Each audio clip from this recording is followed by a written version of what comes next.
Welcome to Cultural Compass, the podcast where we explore cultural traditions that shape societies around the globe. Today, we're diving into the Luminar Renewal, a pivotal cultural event from the island of Andrea, a small island of 25,000 inhabitants in the southern hemisphere. Andrea has an exceptionally low crime rate, attributed to its auto-regulated moral society with deeply embedded values, all reflected in this ceremony. Joining me are Dr. Maria Pérez, an anthropologist specializing in cultural rituals, and Andrea, a native Hungarian whose book, Heartbeat of Hungarian, has been recently adapted into a film. Welcome to the both of you. Thank you, Saona. It's a pleasure to be here to discuss such a unique cultural phenomenon. Thanks. I'm excited to share our culture and discuss how these traditions played out both locally and globally. Let's start at the beginning. Andrea, could you explain the first part of the Luminar Renewal that takes place from January 1st to the 7th? Certainly. The first week of January is a period of profound personal reflection for every Hungarian. During this time, we evaluate whether we have fulfilled or rested day goals from the previous year. Each person sets 10 goals classified into 4 categories: activities, attitudes, giving back to the community, and one free pass goal. To be successful, one must achieve at least 7 out of 10 goals, including at least one goal from each category. Let's dive deeper into the significance of these goals. Andrea, can you give us examples of the types of goals individuals might set and the cultural values they reflect? Absolutely. Hungarian goals typically revolve around 3 pillars: personal growth, community service, and cultural preservation. For personal growth, an individual might set a goal to learn a new skill or further their education. Community service goals could include volunteering a certain number of hours at local organizations or leading community improvement projects. For cultural preservation, individuals may aim to participate more actively in traditional arts, dance, or storytelling, ensuring these practices are passed down to younger generations. Dr. Pérez, from an anthropological perspective, how do these goal-setting practices compare to other cultures? The Hungarian approach is quite distinctive in its structured combination of personal and communal goals.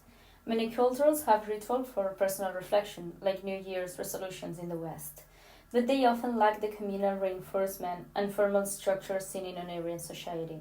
This blend of personal ambition and community responsibility is particularly powerful in maintaining cultural cohesion and shared values, which is less emphasized in more individualistic cultures. Andrea, you mentioned before that Hungarians evaluate whether you have fulfilled these goals or not. What happens to those who achieve them? Those who meet their goals enjoy a period of what we call freedom from obligations. It's a time to celebrate their achievements and partake in communal benefits. And they are honored throughout the community as role models, almost revered like gods. And for those who fall short, they enter a week of meditation, where they live minimally and reflect on their shortcomings.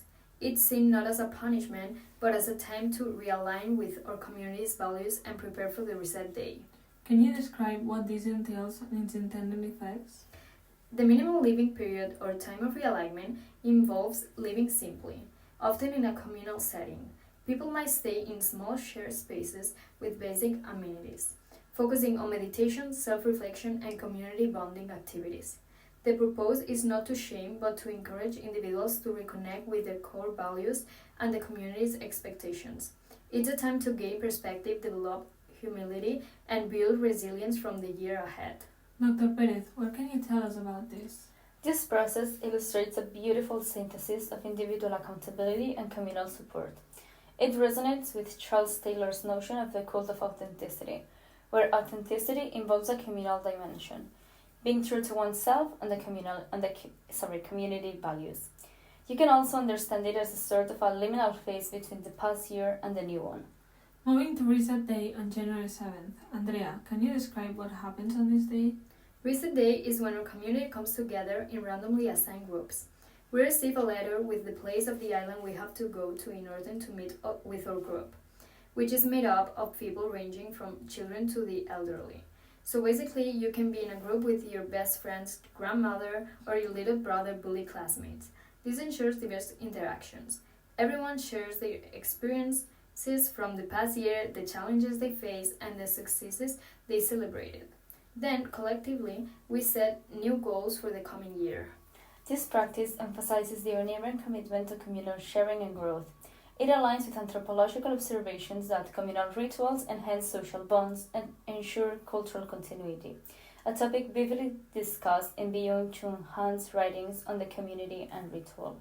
Andrea, before you mentioned that you can be in a group with your little brother's bullies, does that mean that children also participate in this ritual? Yes. Then how do children and young people participate in it? Children and young people are actively involved from a young age. They have their own appropriate goals and participate in storytelling sessions where elders share the history and importance of the ceremony. This helps instill the values of the luminal renewal early on, ensuring that each generation understands and respects its significance. Dr. Pérez, what impact do you think such inclusive cultural practices have on the development of young people in Hungarian society? Inclusive cultural practices like this are crucial for fostering a strong sense of identity and community belonging in young people. They learn the importance of collective responsibility and personal accountability, which can lead to a more cohesive and resilient society. It also ensures that cultural traditions are preserved and adapted by future generations, as Andrea said, maintaining their relevance and vitality. I also understand that the island has a wide diaspora. You're part of it. Can you explain to us how the diaspora participate in these rituals? Our diaspora tries to fly to the island for this week. However, the people that cannot remain connected through live streams and virtual gatherings. It's crucial for us to maintain our cultural identity no matter where we are in the world. Dr. Pérez, would you say that this has the same importance as Christmas Day has to the West? Does this digital participation affect the ritual's impact? Certainly, we have to think about this ritual as equally important. It is the event of the year.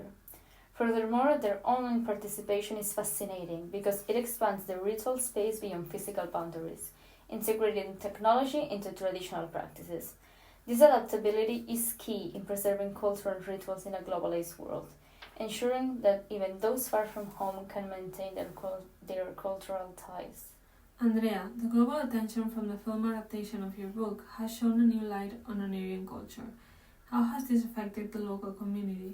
The attention has brought a renewed sense of pride in our traditions and sparked interest in how this can be relevant globally. It also opened a dialogue on how we see ourselves and how we are perceived by the outside world.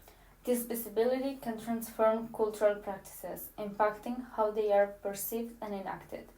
It reflects Jutta Frebert's discussion on the role of emotions in shaping historical narratives and cultural practices. How do you think the global exposure from such media representations affects the authenticity of cultural practices? Global exposure can have both positive and negative impacts on cultural practices. On the positive side, it can lead to greater appreciation and respect for diverse cultures worldwide. However, there's also the risk of cultural elements being taken out of context and used superficially.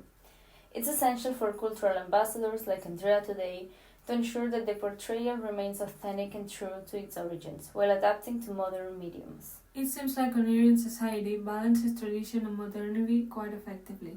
Dr. Pérez, could you expand on how other cultures might learn from Hungarian practices? Absolutely. Hungarian practices demonstrate the power of integrating tradition with modern values like inclusivity and global connectivity. They show that cultural rituals can evolve without losing their essence, providing a model for other cultures to adapt their traditions in a changing world. Andrea, what are some of the challenges the Hungarian community faces in preserving their traditions in the modern world? One of the main challenges is balancing modernization with tradition. As younger generations are exposed to global cultures, there's a risk of them feeling disconnected from their roots. We also face external pressures from economic development that can threaten our cultural sites and practices. However, through education, community engagement, and adapting our traditions to contemporary contexts, we strive to preserve our heritage. Dr. Pérez, any insights on how other communities around the world have successfully balanced tradition and modernization? Many communities have found innovative ways to keep their traditions alive by integrating them with modern practices. For example, some indigenous groups use social media to share their cultural practices with a wider audience, creating a global support network. Others have incorporated traditional elements into modern events and festivals, ensuring that these practices remain relevant and engaging. The key is flexibility and a willingness to adapt without losing the essence of the tradition. Andrea, any final thoughts on what the Luminal Renewal means to Hungarians today?